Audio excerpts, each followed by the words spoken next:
everyone. Thank you so much for coming to on Bubbles and Bubbles, our third event here at Month to Month, the incredibly amazing and ambitious project by William Kohida and Jennifer Dalton, put on by More Art. We are very happy to welcome you into David Ling's beautiful space for this event, with our resident sommelier and financial advisor for this evening, Felix Salmon. So without further ado, I encourage you to gather around this pontification. Gather around. Place here. One thing, we are live streaming, so if you could be conscientious of the camera, I would be forever grateful. So please don't stand in front of us. The best thing you can do when you're in this apartment is sit in this particular spot. I walked in here and I thought I need to sit in this spot. So I'm going to sit in this spot. Now, the most important thing is that you all have a glass. Treat this glass, protect it with your life. Make sure it has shade, make sure it has bubbles in it. I see yours is empty. Because this is all about bubbles. I have a glass. This big.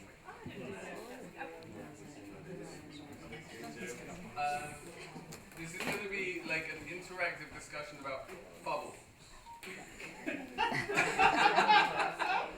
And if you have anything you want to know about bubbles, just shout, and we will try and cover whatever bubbles we can. You should all have bubbles in your glasses, and they should be delicious bubbles. And I hope you. This is one of the bubbles. We can talk a little bit. We will talk a little bit about the relative deliciousness of the 5 different types of bubble that we have lined up right here. From 5 different countries. There's Argentina, California, which isn't a country but it counts, Spain, France of course, and Italy. Yes, there's a Prosecco. And there should be enough bubbles for you all to try all of them and come to your own conclusions about their relative merits. And we can talk a little bit, if you want, about the correlation, if there is such a thing, between price and quality when it comes to bubbles. And we can talk also about the correlation between price and quality when it comes to that other bubble-prone asset class, which is the art market. And we're also, of course, seeing as how this is month to month, going to be talking about housing bubbles. And actually there are 2 different types of housing bubble. There's what I call there's a speculative bubble, which I think of as like Miami, because when I think speculative bubble, I just think Miami, condoflip.com, and then there's the FOMO bubble, which is New York. That's the 2 different types of housing bubbles. So there's a lot of bubbles to be a lot of bubble waterfront to be covered, as it were.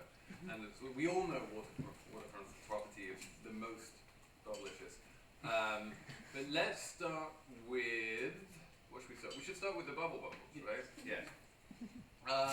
Now there's a little sort of behavioral science experiment going on right here, which is that you all could just walk up to the drinks bar and pour yourself or ask to be poured whichever bubbles you wanted. So what's the verdict? I need to ask the official. What's most popular? The most popular is the champagne. The second most popular is the Prosecco. And then we kind of have a dead heat between the rest, with the exception of the Cava, which is also going. So kind of unsurprisingly, when given the choice, people are choosing champagne.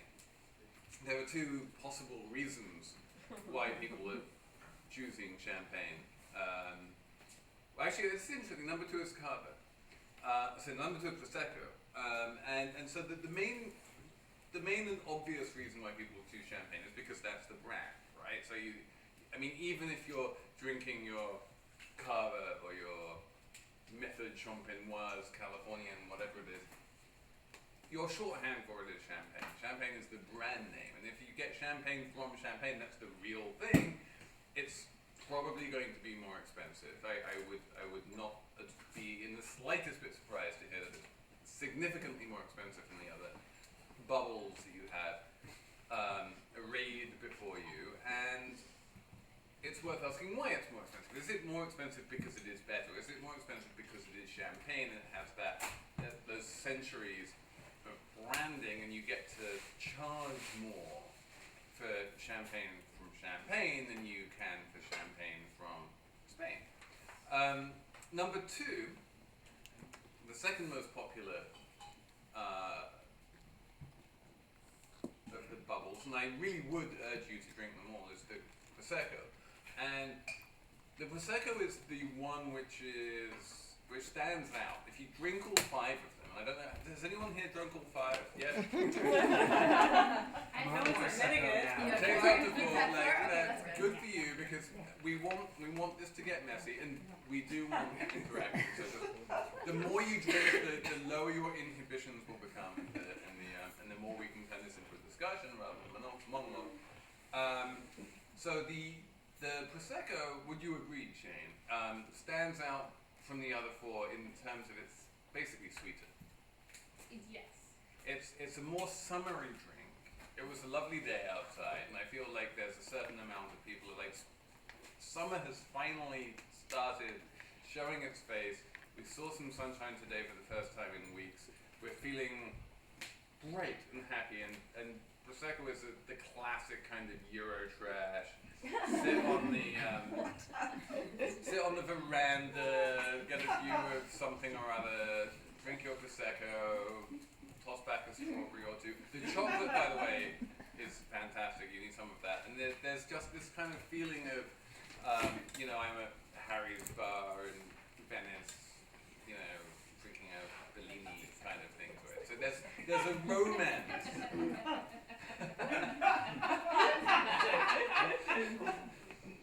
Bill, how many times have you had a Bellini at Harry's bar? 0.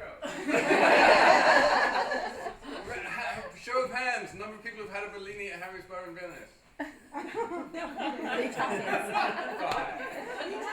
The Italians have.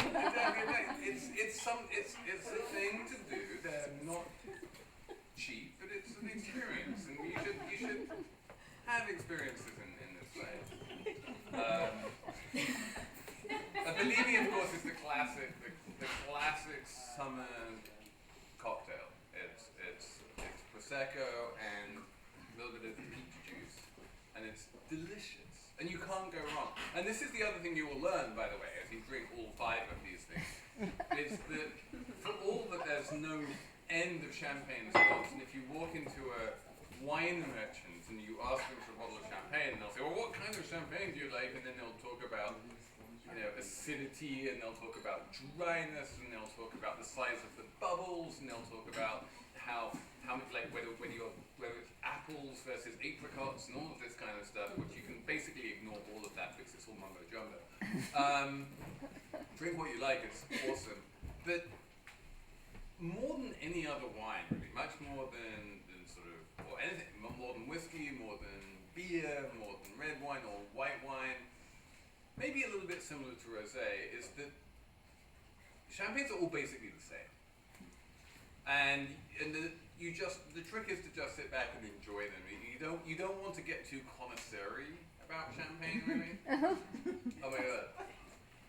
Are you making a face at the Prosecco? No, saying champagne doesn't taste good after a Prosecco. Yeah. See, once you're used to the sweetness of the Prosecco, then the dryness of the champagne seems a little bit austere, would you say?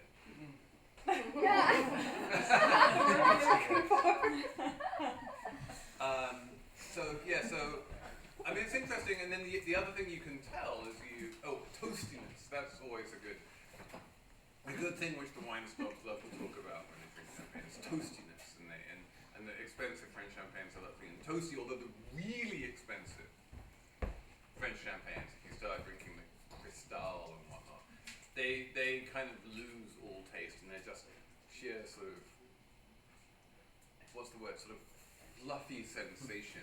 What is toastiness? what is toastiness?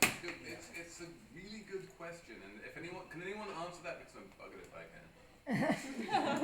Anyone want to give a definition of toastiness as it applies to champagne? It's a word which is used a lot. No. I think it's yeah. I don't know. Michelle, you can do it, right? No one can do it. So make up your own definition. This is one of the things which you learn about all wine speak, is that it's all meaningless. There are basically 4 words in wine which actually mean so. There are four aspects to any wine which have actual meaning. A wine basically has 4 characteristics. It can have sweetness, it can have acidity, it can have alcohol, which is also known as heat, and then if it's red wine, it can have tannin. And those are the 4 objective things that you can sort of talk about objectively and say, this is sweeter than that, this is more acidic than that, this is more tannic than that. The minute that people start talking about apricots and black slate and toastiness and the cat's pee on the nose and all the rest of it, is the minute that you stop actually talking about anything replicable or understandable and start just disappearing into a bottomless well of wank. And so I highly recommend that you not do that. Oh, also, the minute that you start ranking things out of 100 is a profoundly stupid thing to do. So don't do that. But there is, for all that trying to talk about wine is silly, and it's dancing about architecture or whatever they say. There is no doubt there is wine which is better than other wine, objectively better. No doubt there is wine which you prefer, and the best thing you can possibly do in the wine world is find a little corner of no one else does. Cheap. If you find that's a really bad move. Bottle and that's that. But if you kind of Chilean Cabernet Sauvignon,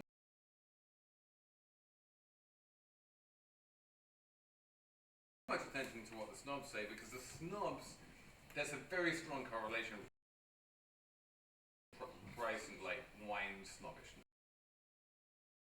What you like is going to be the cheap stuff. With any luck, it'll be the Prosecco.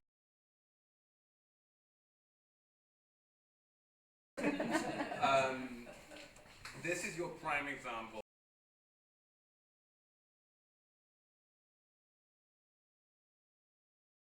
So in terms of asset class,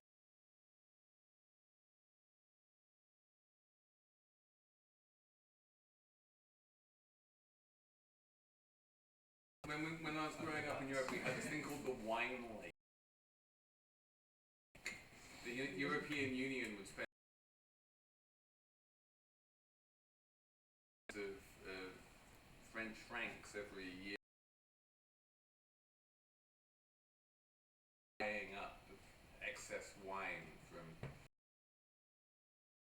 French wine producers. So yeah, maybe that's it. You just dip a ladle into the wine lake, is where you have A, conditions of scarcity, and B, between price and desirability. So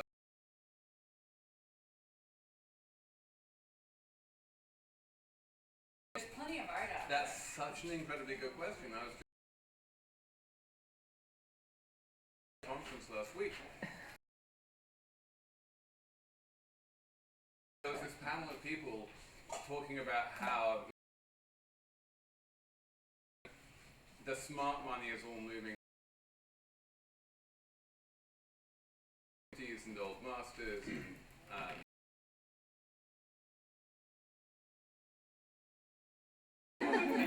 Um,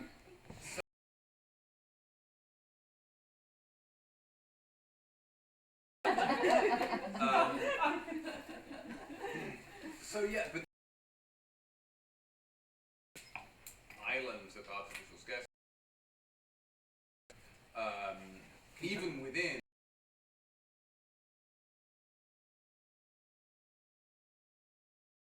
you pick up one of these rocks and you'll find like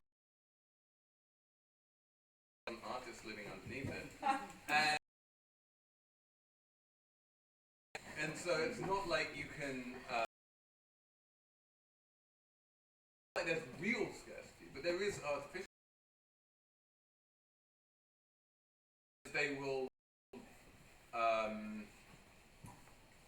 do these wonderful things called limited editions. It's just part of the practice of the art world.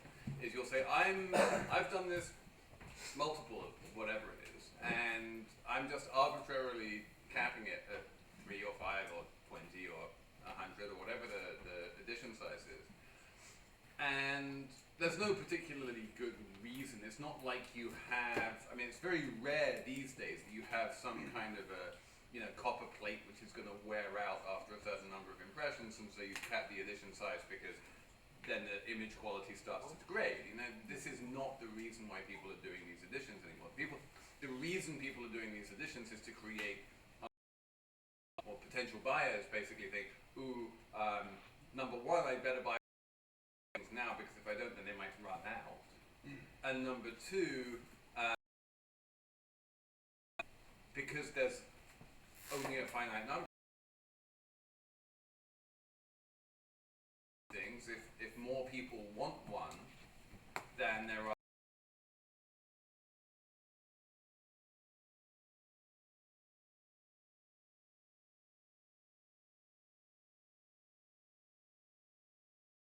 it's almost losing any meaning because it's everything. I'm sure that if you go down to Astor Wines, you can find a limited edition wine somewhere. And you're like, what is the of a limited edition bottle of wine? No one's going to resell. So there's limited edition, and then there's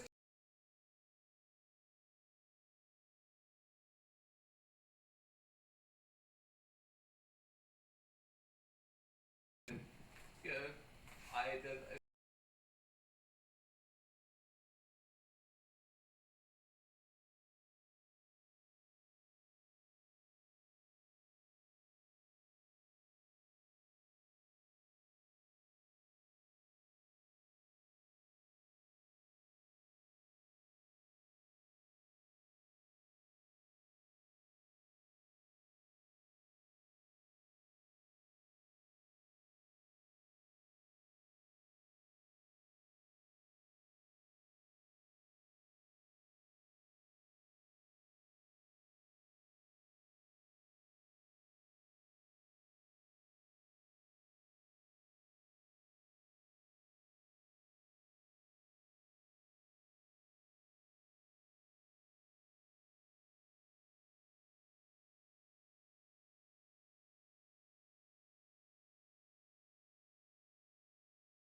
wealth on inequality among artists is greater than the amount of wealth inequality among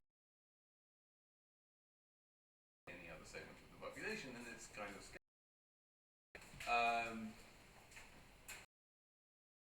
But you're absolutely right. The difference. Well, I mean, on one hand, it does the number where a lot of it is very flat, and if you need more buildings, you can just build.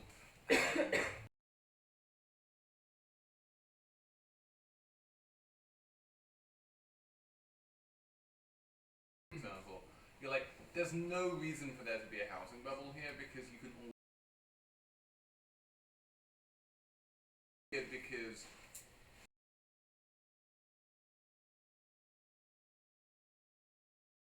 from property where there is now brownstone Brooklyn are equally kind of space constrained. If you look at the whole markets in the world, whether it's Hong Kong or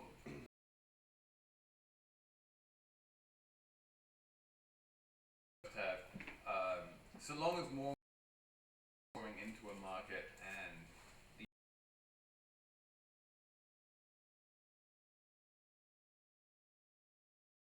the market is going to be able to prices to keep on going up, and that's just a completely standard part of the way that prices that if prices will always go up.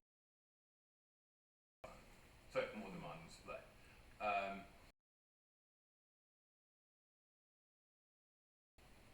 But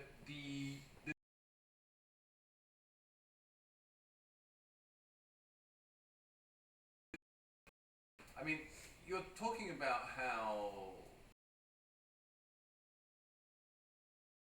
people buying certain boxes and they look. I think that might be true. There might be a kind of minimum thing that people need to take. But if you look at New York, New York City and look at the utter shitholes that people will pay like $3 million to live in, there's really only one thing that matters, which is where the hell are you? How many square feet do you get, and where is it? And possibly how high up is it? And that's basically all that matters. And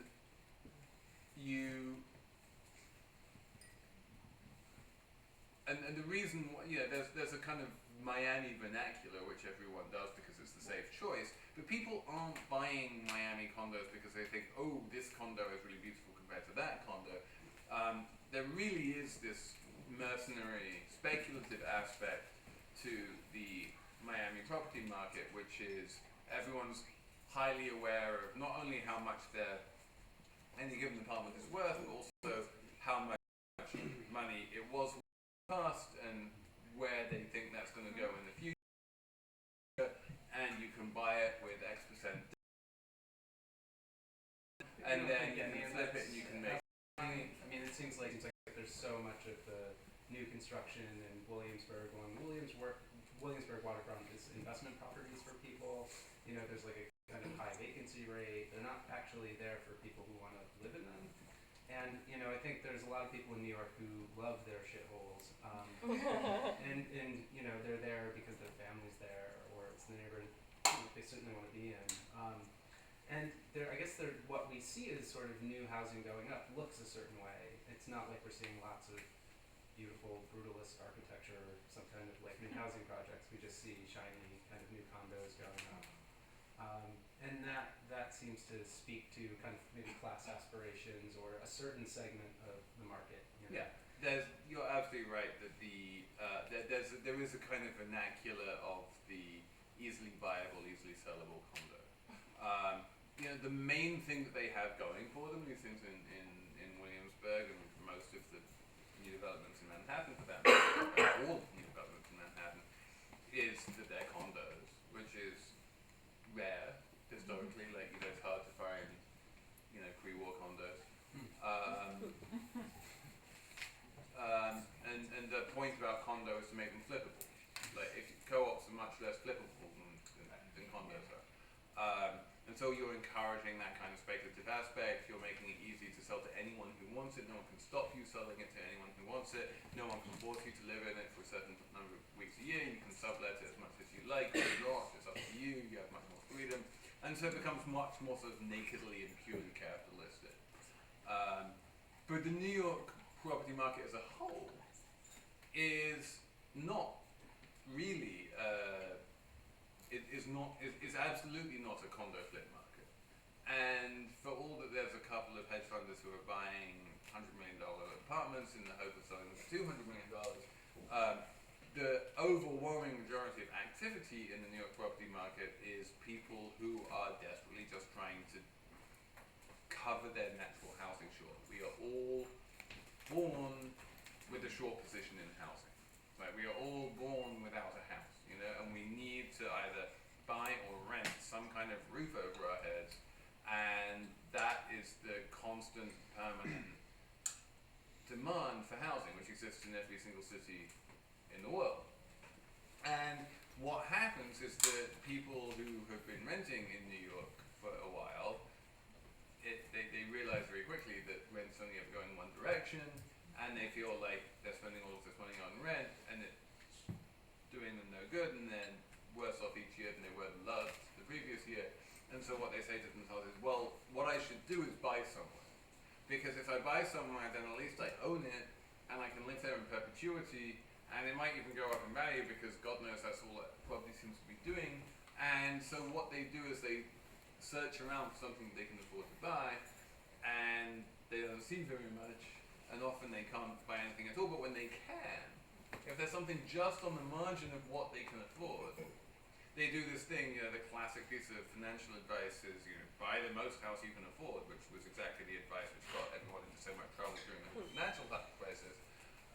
But when there is something which is just within the reach of affordability, they'll be like, I'm totally going to buy that because it gives me certainty that I am no longer going to get priced out by rising rents. I own this place now, and I will never get priced out by rising rents. And in fact, if rents do rise, that's probably a function of house prices rising, and I'll be rich. I'll make money. And so what people do is if they see prices rising, house prices rising around New York, as has been happening for years, then they want to live in a certain neighborhood, and they get the last, you know, toenail that they can into that neighborhood, because they say to themselves, this is my last chance. If I don't buy this now, then I will no longer be able to live in this neighborhood, and so I need to buy it now. And that is what I call the FOMO bubble. That people are buying property not for not for speculative reasons, not because they think that the price of property is going to go up and they can flip it and they can make a fortune, but just because they're scared that if they don't buy that property, then they will never have the opportunity, they will never be able to afford to buy in that neighborhood again. So what happens to those people in that segment of the market when the luxury bubble begins to pop in New York? We've sort of seen demand is going down in luxury housing in the city, and like, does that affect the rest of the property in the city at all? The short answer is probably not really.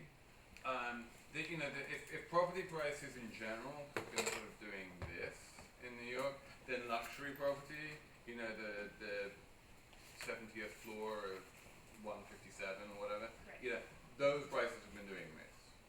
And the gap, like, I mean, 57th Street is the prime example of this. 57th Street is a fucking shitty residential neighborhood. No one wants to live on 57th Street. Seriously, like, of all the fucking neighborhoods you could live in New York, who wants to live on 57th Street? But that's where all the, you know, $10,000 square foot skinny scrapers are, right? And so what you have on 57th Street is literally these $10,000 a square foot apartments right next door to $800 a square foot apartments.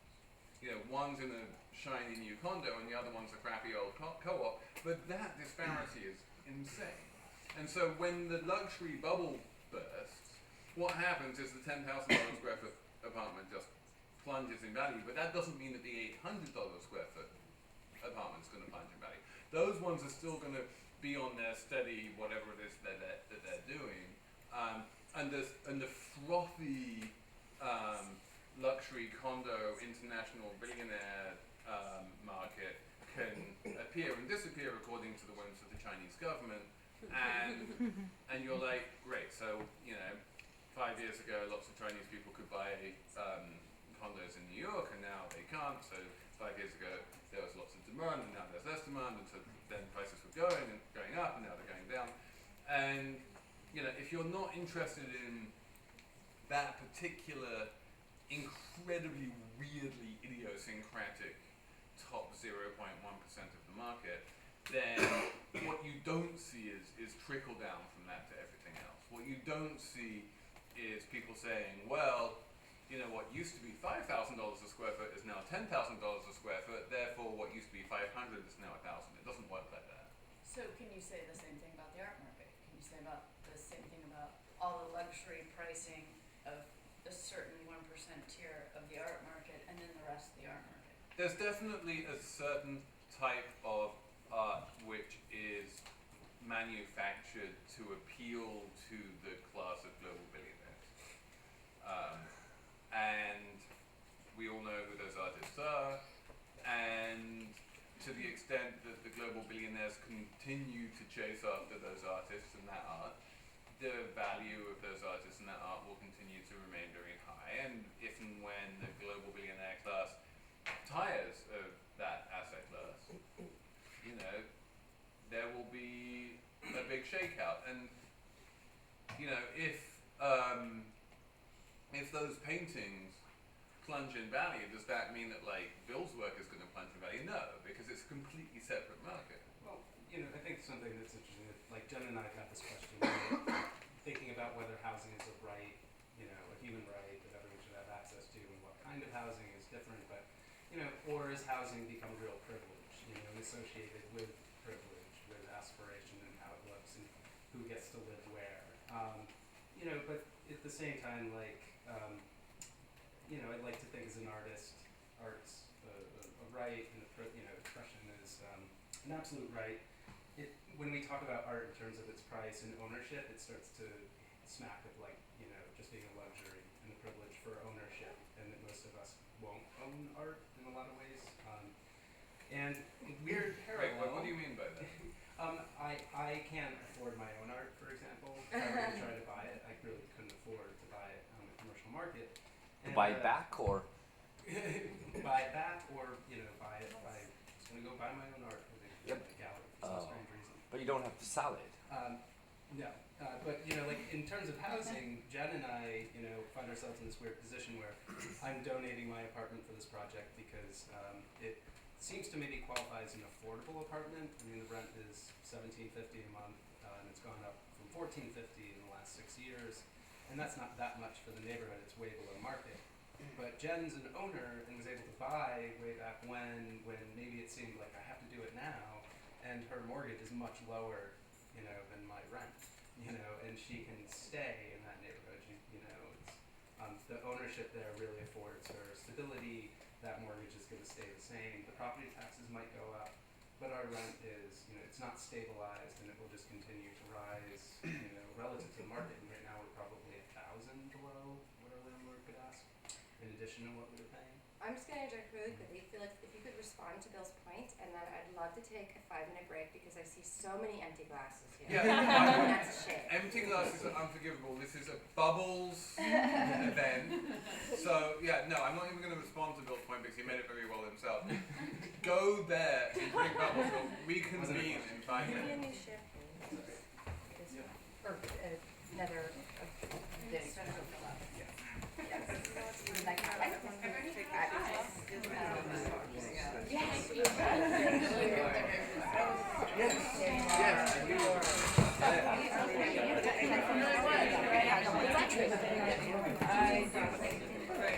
can I get for you?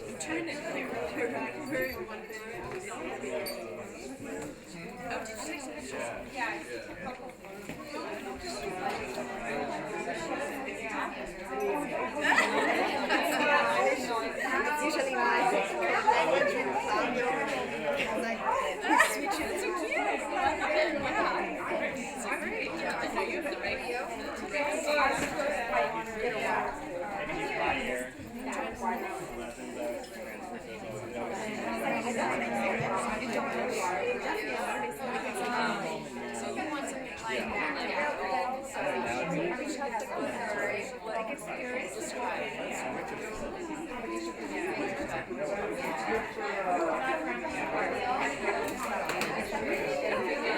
That was fast.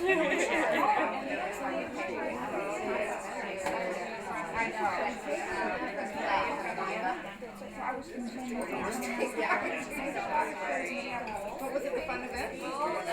Yeah, there's also a tree.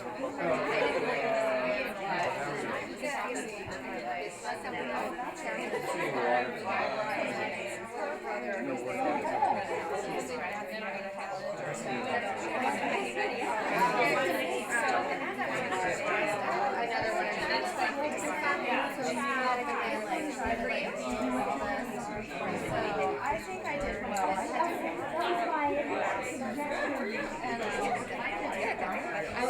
didn't go much. Oh yeah, last 45 minutes or whatever. Oh, okay.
So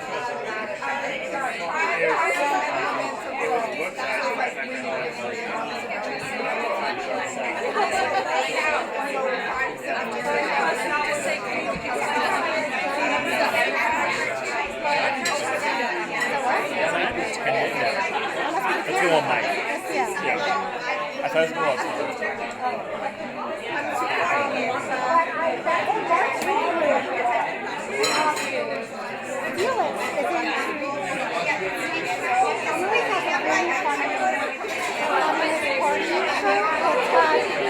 All the Marxists and little party hats.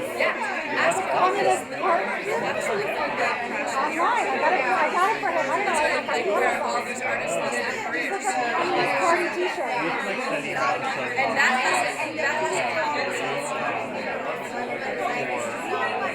so well, Maria, Oscar Maria, when like the bloodletting, when it comes, The holidays.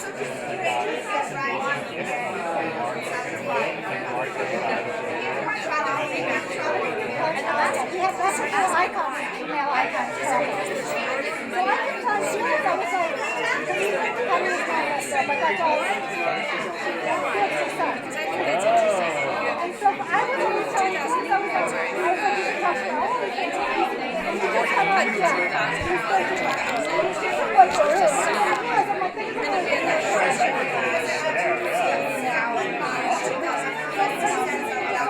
government, which is rebounding.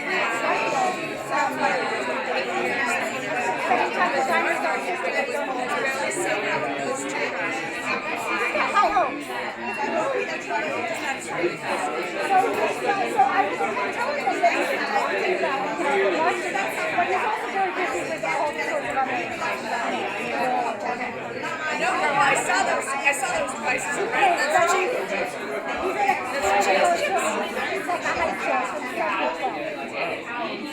But he's in 8th grade.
realized that I needed to put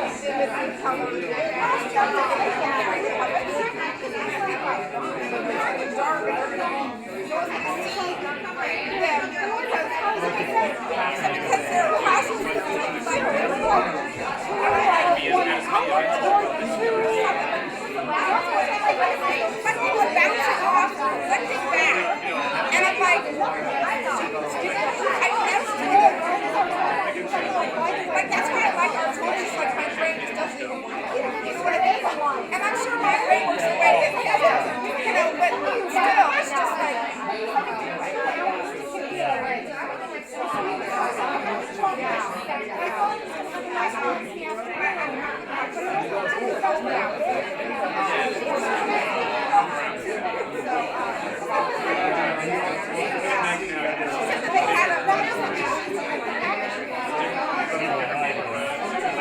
Interesting design to be how liquids universal fit in the circulation.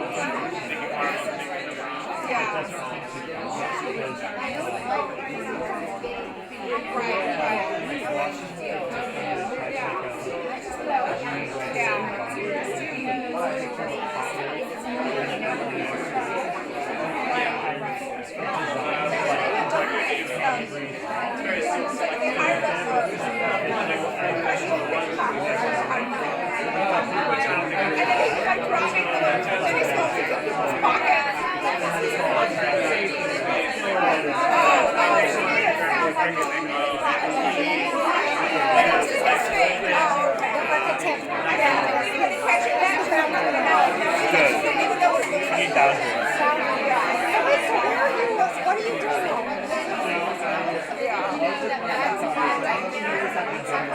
Oh, I heard about it.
Like director, he wasn't the guy who wrote the music for Kenridge's procession.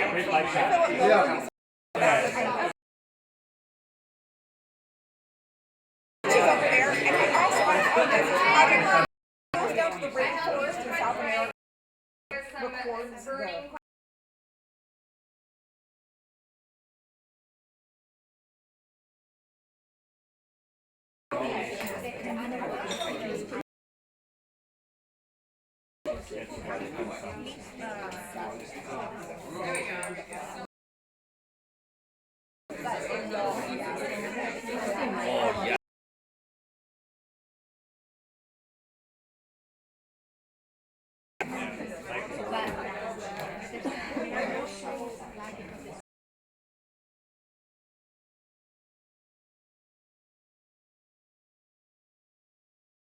Like for just 15 more minutes. Yeah, no. It'll be short. This is the call-in section of the proceeding.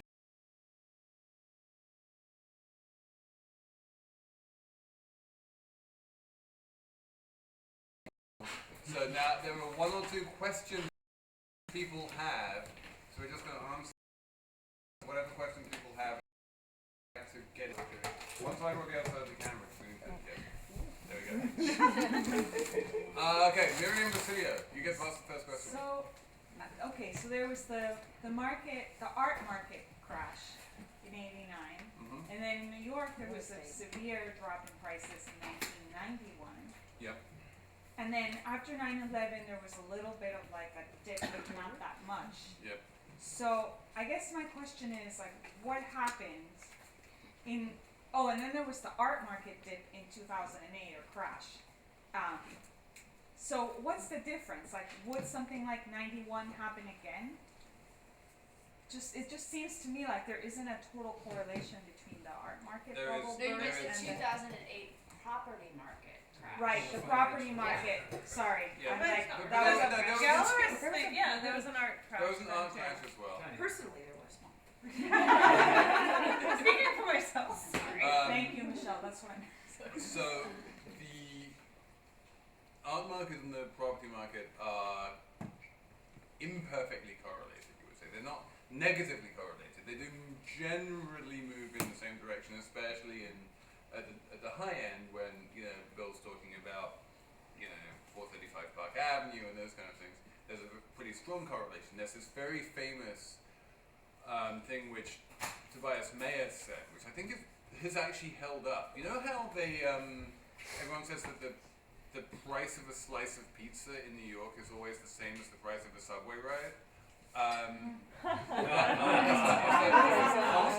Constant correlation. Well, it's also the price of a really nice big apartment on Park Avenue is always the same as the price of a really nice Rothko.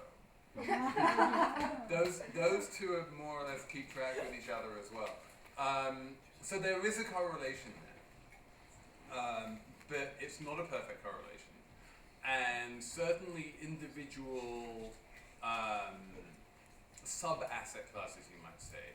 So for instance, in 1989, what you saw in the art market was really a crash in Impressionism.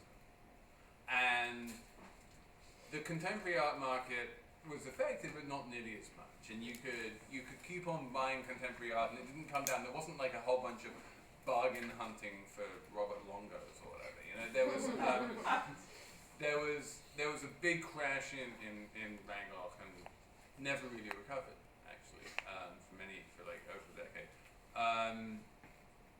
So individual asset classes can crash, and what's more, tastes can change very rapidly in the art market because it's all about taste. There's no intrinsic value. So you look nowadays at some Dayglow Peter Halley and you're like, what on earth was I thinking?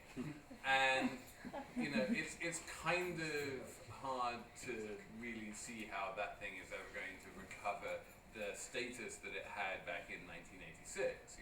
Whereas if you had some amazing apartment on Park Avenue in 1986, that apartment would be just as amazing today. It doesn't lose its cachet nearly as quickly. The contemporary art market in particular, but not just the contemporary art market. I mean, as I say, with the Impressionists, we saw it with dead artists as well, is much more susceptible to fads and what's trendy and what's cool and what's out of fashion and what's in fashion. And so you have to be aware of that. There's a lot more intrinsic volatility in the art market. The real estate market, by contrast, is in large part driven by interest rates. I mean, not entirely. The correlation between interest rates and property prices is complex. And if you are out there sort of worrying that if mortgage rates go up, then prices are going to go down, so you shouldn't buy a place because blah blah, that it doesn't really follow. But certainly, if Alan Greenspan, cuts interest rates and long-term interest rates come down, that does help to fuel the property boom. And a lot of we're seeing right now in terms of property prices really is a function of super low interest rates, which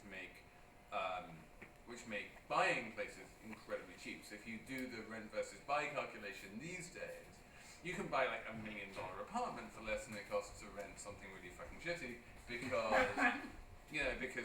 mortgage rates are so incredibly cheap. And so that affordability calculation is a really central part of not so much the high end of the property market, the status end, the apartments that you buy in there or live in, that kind of end, but the normal, I need to buy a place so that I can have a roof over my head kind of property market. That's a big part of that. Question 2. Just wondering about like the mechanisms of cost control in a place where supply doesn't meet demand. A lot of negative associations around like building as being reflective of this bubble, but of course, there's no other way to There is increase no other to reduce way. prices other than to build, right? I mean, or what are the maybe there are, I don't know. Like, No, that's it. If you have an imbalance between supply and demand, the only way to correct that imbalance is either for all of the people who want to live somewhere to disappear. I don't know, maybe like put them up against the wall and shoot them or something. Or, more realistically, for the amount of supply to increase to meet that demand. The people who are living in a certain neighborhood, there's a lot of reasons why they can and should want to stay there without seeing their rents triple. And so that is the reason why people implement rent control and try and prevent landlords from being able to hike rents to unaffordable levels. And that's about like basically grandfathering in people who've been there for a long time. But that's ultimately a band-aid on the big problem, which is just this imbalance between supply and demand. And the only way you can address that is by building. The only way. So yes. because it seems like the anti-gentrifying impulse is a lot to do with like, don't build, don't change your neighborhood. But at the same time, that's maybe at odds with the economic goal of keeping prices low. Think about it this way: if you have a neighborhood which a bunch of, rich young white people want to move into, and they have the money, in a capitalist society, if they have the money, they are the people who are going to move into that neighborhood. There is only two different there's only two different ways they can move into that neighborhood. Either they displace the people who are in that neighborhood already. It's the only two ways that, So if you people in that neighborhood already to be able to stay there, then you need to build new construction for the piece. But you need to build new construction in. I mean, if you build new luxury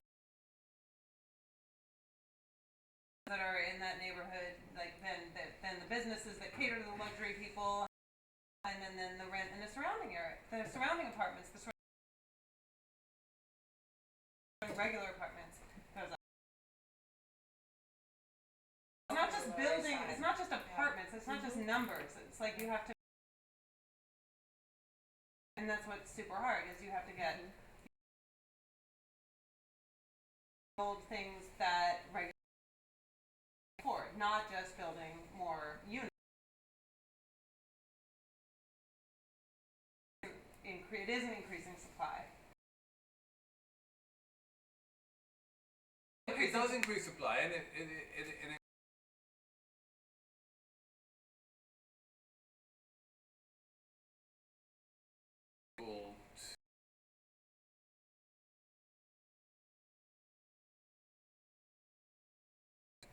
to prevent sort of street level businesses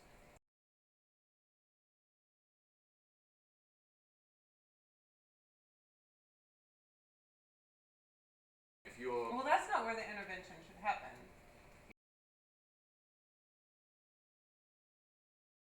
Catering to the people who are there.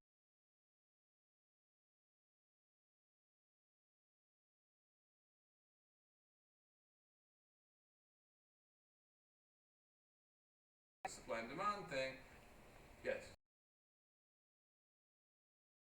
middle class housing. Okay, so this is it. So this is the point when Jen was talking about this. But what is middle class?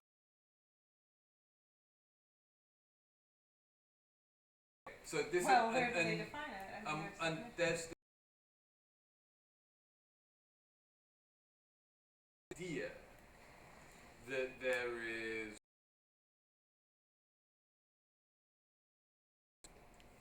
luxury housing, middle class housing, like affordable housing, and low income housing.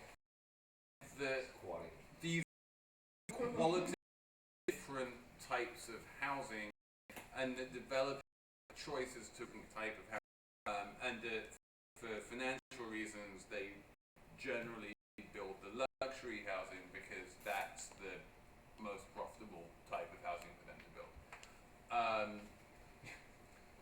And my opinion on that is that it's really actually pretty hard to look at any new construction and say that's luxury, that's middle class, that's low income, that's affordable, whatever. Like new construction is, to a first approximation, a commodity. And then what you do is you throw your like high-end kitchen in there and you call it luxury. You put a doorman in the bottom and you call it luxury. You put a roof. But there's a few tweaks at the margin you can do to double the rent. but People the are going rent to is the build rent. the The rent is same what makes the floor area ratio, and they're going to again approximation give more or less the same number of square feet. And then after that, it's is square feet for $700 rather than $1,500. You don't. It's impossible. They will not do that. Actually, now we see, but if that they incentivize developers to have this mixed use things, and I myself think also that's correct to try not to keep monoculture like here on the ghetto, here on the this, but to mix everything. And now what they do is that they I think there's a law. If they want to have some kind of a benefit, they need to have at least 25%. What they call affordable, and affordability. Middle class is defined also at a certain range than we had it before, and so on and so forth. So what do you think about? And this is great if. And I'm all in favor of that, and I think you go to Blasio, and you'll get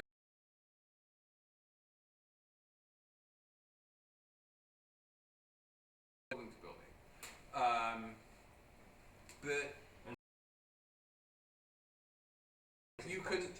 But you can obsess about the similarities, and ultimately an apartment on the affordable bit and the apartment on the 5th floor, which is on the luxury bit, are basically the same apartment. The difference between the two apartments is one of them is only you need to enter a lottery and you need to get lucky and then you can get to buy it in. And then the one pays the most money. And so it's not the housing, it's not the unit, it's not the architecture which is luxury or affordable. Of regulations surrounding it, given building, and say you need a certain.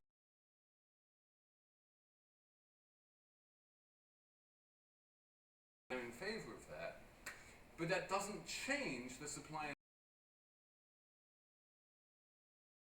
demand, right? That doesn't change the number of people money who are out there looking to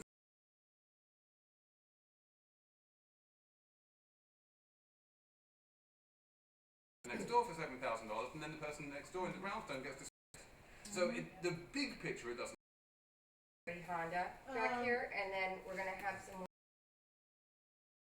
mingling time where you can drink more champagne. It's actually more than a question. They're designed around the WeWorks You mean idea. that we live at 110 Wall Street? Well, we live, and a lot of developers are starting to face this situation where young professionals can't afford to live any place near where they're working. So they are starting to build buildings where it's a shared living situation. It's a Right, co-levo, co-housing, it's going, and it's also being discussed among older citizens where they're getting priced out of their homes and they don't have any place to live. They're living longer than they expected to. So they're starting to move into these shared housing situations. So I think that that's something that is happening now. It's happening rapidly. And I So think this is one of the most interesting things in housing right now, and people have been talking about doing it in the US for some time. It really hasn't caught on anyway yet. People, but I think ultimately, if what we're talking about is supply and demand per square foot, it would be great if we got out of this paradigm that we're in right now of like ownership and personal space to some degree. And that's exactly what you're talking about. The way that we live works is like I bought into this whole big space and I share most of the space with other people, and there's like a tiny little bit of it which is my own. And you see this really commonly in India. This is the normal way that things are done in India, that you get these huge big compounds which belong to large extended families. A given individual or couple might have like the in-laws off in the corner somewhere, and there's different ways that things are arranged, and it changes the architecture. You are living in a 1,000 square foot space, and you're just basically like sleeping in the bedroom and like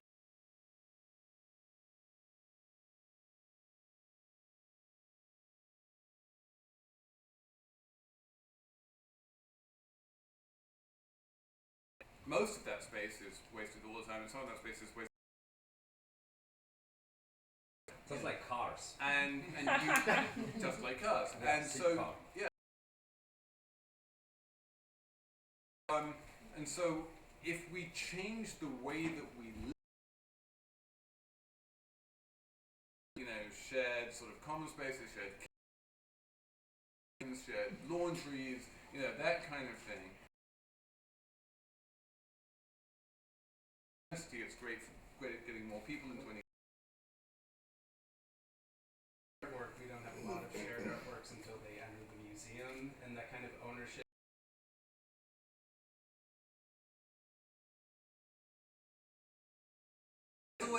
and the way that No more privacy is roommates. approached. The problem is no one has really been doing this for long.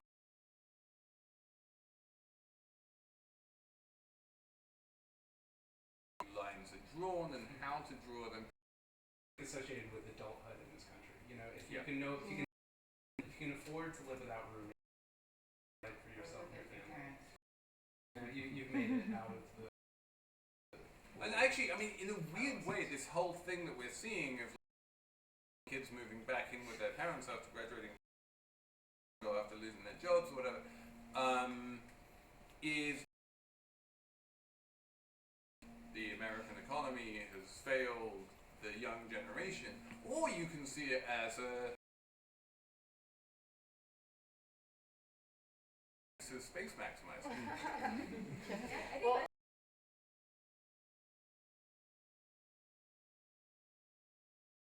and then that space would be used by some.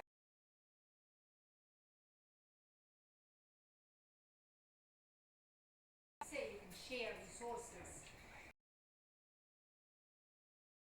back to yes, or the old model of the roommate.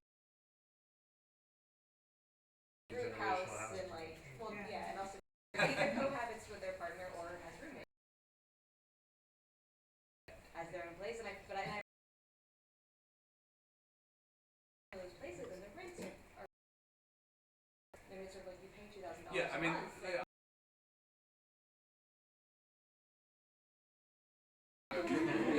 there are better ways to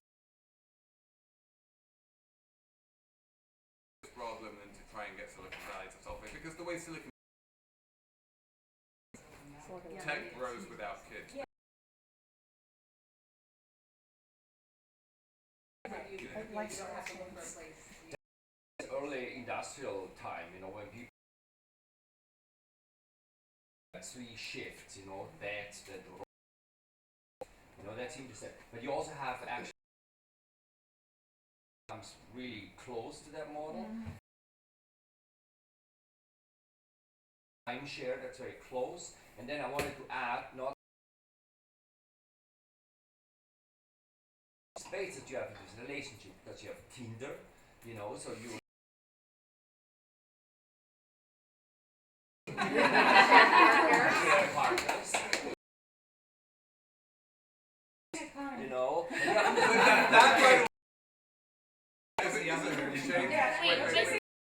Like doesn't come from the model. Airbnb is encouraging and rented out to people who don't live here, who are tourists, and then further. But you remember that Gorka wrote a piece about the hipster grifter? Do you remember the hipster grifter? I barely remember the hipster grifter. So the hipster grifter was basically this woman. This was even pre-Tinder, but you could totally do this now on Tinder. Oh, I do remember. Which is basically you're homeless and you hook up with a different person each night, and you just have someone to date. There also And it worked. there was a mini TV show about that too. What was it called? Everyone, I wanted to thank the I Let's give it let's round of applause.